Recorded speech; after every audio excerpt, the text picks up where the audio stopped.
Welcome back to the morning show here on Arise News. In the light of the continued detention of Sheikh Ibrahim El-Zakzaky by the Nigerian government, in contravention of a number of court orders authorizing his release, it's now time for us to examine the role of civil society organizations in holding government accountable for its constitutional mandate of protecting the basic rights of every Nigerian. And for more on that, we're now being joined from our Abuja studio by Ezenwa Nwagwu, a civil society advocate, Convener Say No Campaign Nigeria, and Chairman, Partners for Electoral Reform. Ezenwa, welcome to the morning show. Welcome to the show. Good morning. It's good to have me here. Thanks. Good morning. Thank you very much indeed. Well, let's go straight to business. When I was introducing you, I mentioned Ibrahim El-Zakzaky, the supreme leader, the spiritual leader of the Shiite movement in Nigeria. Now, what's your reaction to the decision by government to label that particular movement a terrorist organization? Do you think it is fair, or you think that it's a provocative response to the demand by the Shiites that their leader, who has been granted bail since 2016 by a court of competent jurisdiction, should be allowed to enjoy the benefit of that bail? Well, I actually will think that I would rather consider it a knee-jerk response to the situation. But I think that driving through a legal tourney will make the government very comfortable, because there are also courts that are still holding down El-Zakzaky. But the bigger conversation will revolve around how we expand the democratic space and the right of individuals to hold views, to canvass those views in a very peaceful manner. And anything that eventually constricts the political space is something that is that should be worrying to libertarians, people who have invested their everything to ensure that this democratic space continues to expand. So for me, it's about the challenge of colonial policing, is the challenge of physical security that we continue to have. We continue to have a police that is not modern, that does not understand how to engage, civil groups when they protest in a very peaceful manner. So governments continue to read from the same textbook. There are no innovations in terms of how to move anything. When there is this kind of situation, the quick response will be proscription. But proscription eventually drives these organizations underground. They become more virulent, more persistent, more consistent, and even more the proclivity to violence is increased. So I would think that it has to do more with our general understanding of how to even secure this environment. And that has been my major concern in terms of how we move forward. We need to have a modern police. We need to have a police that understands that in civilian democratic dispensation, there are different ways to handle grievances, conflicts, and engage. And on the side of the IMN itself also, it has to also try and be a little bit more innovative. It can also take advantage of certain back channels to resolve some of these conflicts, because a standoff eventually does not pay anybody in any material particular, in my humble view. Thank you for that stance that you have on that matter. Now, CSOs are often seen as the fourth arm of government. They're often referred to as that, basically based on, of course, the public duty that they have towards citizens. When it comes to cases like this, the El-Zakzaky case to be very specific, what role can CSOs play to ensure that the government is acting in duty with the fundamental human rights of all citizens at all times?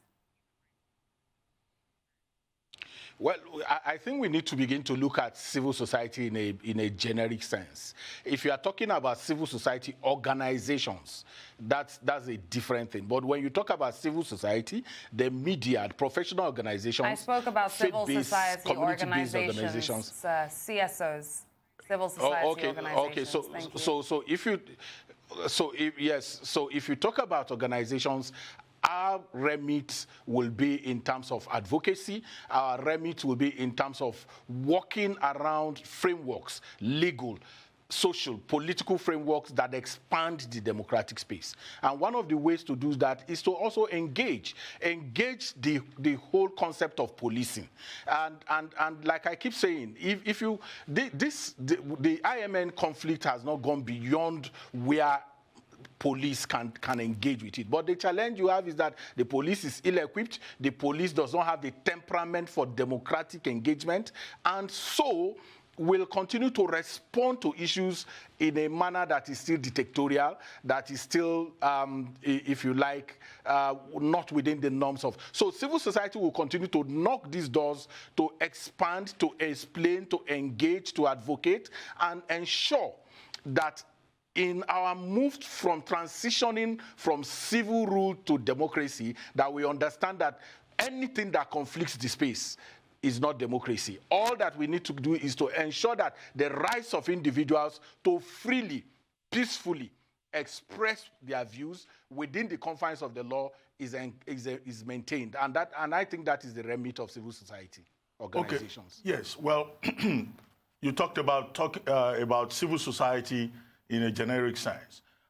So let's go back to that. There was a time in this country, say before the return to civilian rule in 1999, when the civil society in Nigeria was very robust, defending human rights, insisting on participatory democracy. But over the years, in the last 20 years, there seems to be a case of civil society fatigue. That robustness seems to have disappeared. First, it began as an attempt to give the civilians a chance, but we've seen a lot of violation in terms of human rights, in terms of, the general principles in Chapter 2 of the 1999 Constitution. What do you think is responsible for this fatigue on the part of civil society? Doctor, it's not essentially a fatigue. It's change of dispensation. Let's understand that you had a dictatorial military regime, and the language for that, it had no respect for constitution, it had no respect for law, it has no respect for individual liberties. It operated on decrees and ouster clauses and all of those things. So the mechanism to engage them, the language of engaging them, you heard civil society give ultimatums with immediate effect. You don't use those kind of language in a civilian democracy. So the point is that the dispensation has changed. The mode of engagement has changed. As we speak now, within the National Assembly, you have committees of Public Petition Committee, which is a quasi-citizen court, really, where if you have certain kind of grievances, you can take your issues to that platform. You have the courts, you have robust and alternative media through which you can express yourself. Those things did not exist at that particular time. And so the modes of engagement, and then there is also the compelling force to engage, because the whole idea of civil society is not adversarial. It's not an adversarial relationship. It is one that engages for impact, access, and results. Because at the end of the day, if you need to protest, you protest. But if what you need to do is not necessarily, you don't necessarily have to protest. You don't have to grandstand so that people will say, oh, the civil society in Nigeria is very effective, they are working. There are many other things. There are resources through which problems are being solved right now that didn't exist in that period that you are talking about. And much more work is being done now than even then. Let me give you one simple instance. It took the civil society to reduce the age for contesting elections through a constitutional process. That was not going to happen under the military. You needed to have pulled down the roof for that to happen. We may not be clear about the gains that we are making under democracy, but let me tell you, in this dispensation, much more gains are being made. It's just that we are used to the immediate effect language. We are used to, banging the table. We are used to personality cults in terms of how much you are able to insult people, how much you are able to use indecent, indecorous language, which you could use under the military, and people would be like, oh, he's very radical, he's very outspoken. In many ways and through many facets, truth is being told to power. engagement is going on and a lot of work is being done.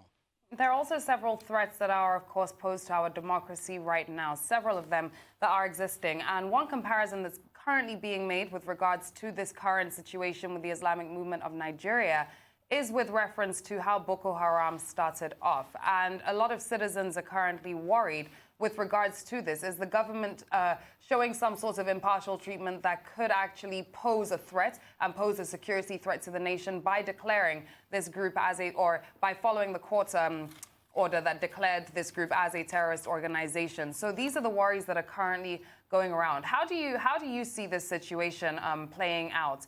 Do you see this in any sort of relative way to the Boko Haram situation that we have on ground today still? Yes, those possibilities exist, but the responsibility of all of us is to ensure that we continue to prod government to be responsible, to act in a manner that does not aggravate the issues that are on ground. But we also must ensure that we do not also encourage recklessness, if you like, on the part of the IMN, in terms of the fact that they also must understand that you're running a constitutional democracy and that even when you have a grievance, that there's a path through which you can express those grievances. So it's not just about government. The tendency to put all the pressure on the government is there, but we also must understand that there is no law that says you can wake up in the morning and block the road and prevent every other person from conducting their own activities. So as we move forward, we need to engage both the government and the IMN in such a manner that they understand that there are civil conducts, there are ways to behave in a democracy. But the bigger responsibility is on government to ensure that, first and foremost, that it opens the window for dialogue, it opens the window for consultations, and does not eventually end up confronting. Well, Ezenwa, yes, that's clear, fair enough. You've tried to make a case for both sides and for, peaceful conduct on both sides. But we'll take a short break, and then we'll come back to you and continue with this conversation. Welcome back to the morning show here on Arise News. Still with us in our Abuja studio is Ezenwa Nwagwu, a civil society advocate, convener, Say No Campaign Nigeria, and chairman, Partners for Electoral Reform. Ezenwa, welcome back to the morning show. Now, I'd like you to tell us, for our own benefit and for the benefit of our viewers, what Say No Campaign Nigeria is all about. What are you saying no to? And then you are also the chairperson of the Partners for Electoral Reform Network. When you talk about that particular network, I'd like you to comment briefly on the position of Alhaji Atiku Abubakar, which was reported in the papers today, that we need very urgently to return to the Ways Committee report on electoral reform in Nigeria, where far-reaching recommendations were made. I'm sure you are fully aware of those recommendations. Okay, Say No campaign arose from first when the then president of Nigeria granted pardon to the late governor of Bayelsa State, Alamesia.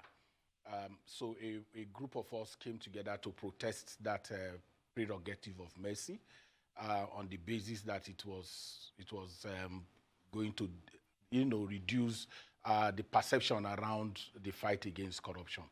And then it translated into saying no to election rigging, saying no to those things that diminishes us, whether it's deregulation of the petroleum sector, whether it's rape, whether all of those issues that diminish us, we're mobilizing citizens, amplifying the voices of the media around anti-corruption cases, and empowering citizens in a way that helps them to be able to say no to those things that diminish us as a people.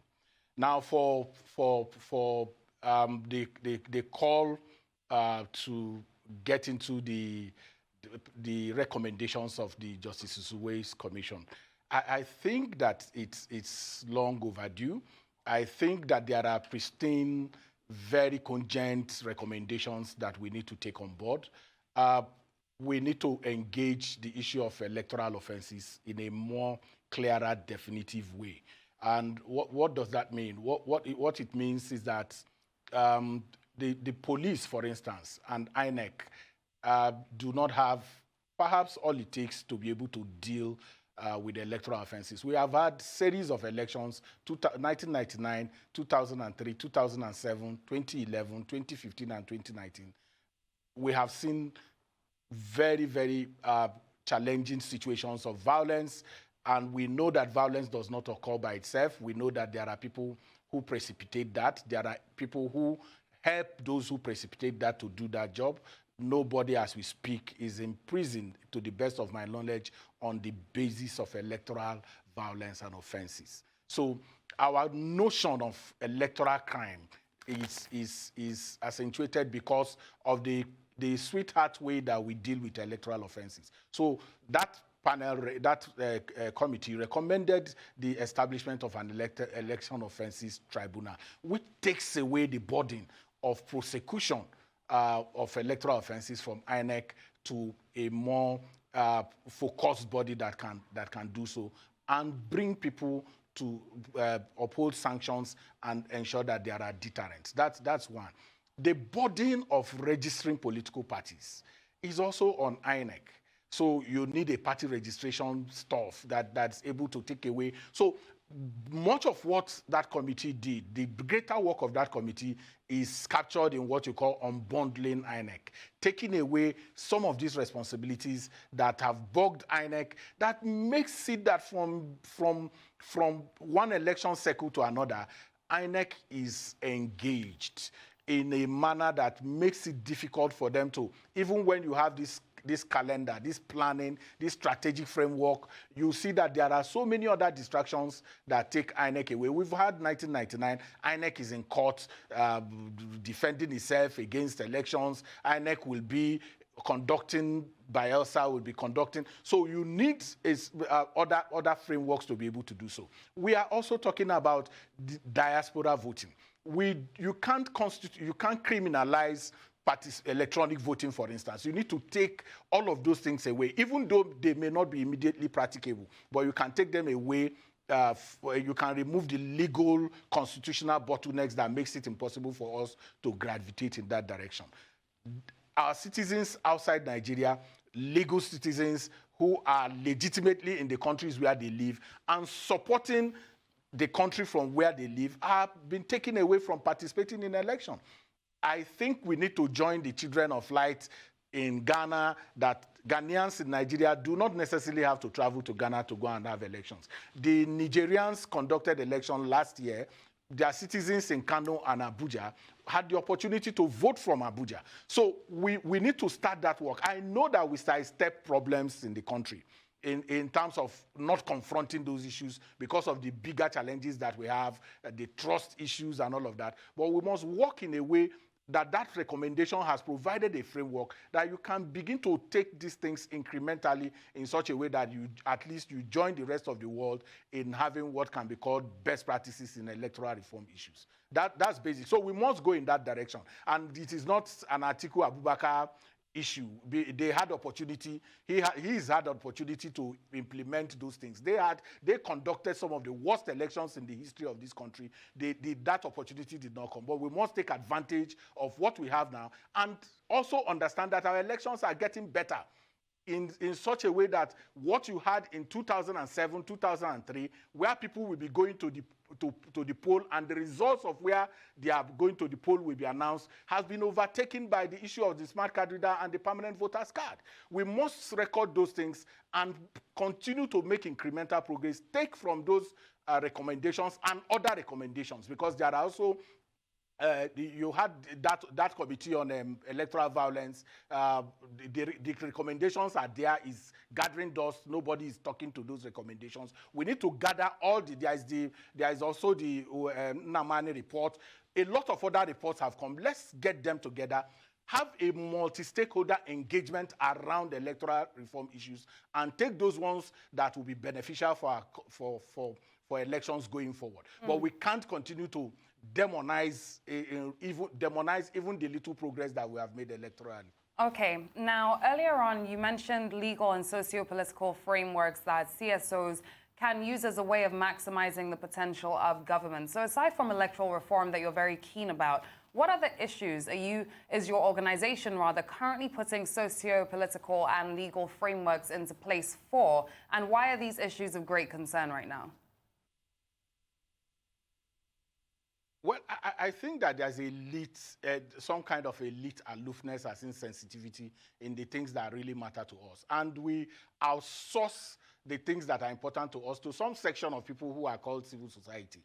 I think that all of us as citizens will need to be testing the democratic opportunities that are available to us. We have people who are called senators, representatives, House of Assembly members, chairmen of local government. I can bet you, go around the streets of Lagos, in Abuja, ask educated people that you see and say, do you know the budget of your local government area? We talk about the national budget. What interest do we show in subnational governments? Elections are conducted in Lagos. The Lagos State House of Assembly will pass a bill in 3 days for conduct of elections. The elites of Lagos will go about their businesses. They don't care. When elections are conducted, the state government will appropriate every councillor, every chairman, everything, 99%. Nobody bothers about that. If we are not interested in subnational governance, if we are not interested in transparency in the subnational environment, our cry about a national federal strength will be weakened by our lack of interest in the subnational government. So I am saying that elections also take place at the subnational level. There are local government elections. How interested are we? Are we bothered about that? Do we know what the local governments are supposed to be doing for us? Are they supposed to? You see that NDDC will be deworming children. Deworming children. Budgets are put into the deworming of children. And we use this when there are local governments who have responsibility to do all of these things. So when I say the windows of political social frameworks that are available, is that how many of us go to our senator not for personal needs, but for public good, and say, look, you are in the National Assembly. Why is it that you people are saying take a bow? Yes, we understand that it's a tradition, but there are questions that you need to ask people who Ezenwa, and we didn't see. Ezenwa, your point is very clear about the collective responsibility that we all share. But you were just going to talk about, something I was going to ask you. Precisely the screening process at the Senate of the ministerial nominees, 43 of them, whose names were sent to the Senate by the president. Are you satisfied with that screening process? Do you think that now we would get the kind of momentum we expect from the federal government, now that a federal cabinet is likely to be in place this week?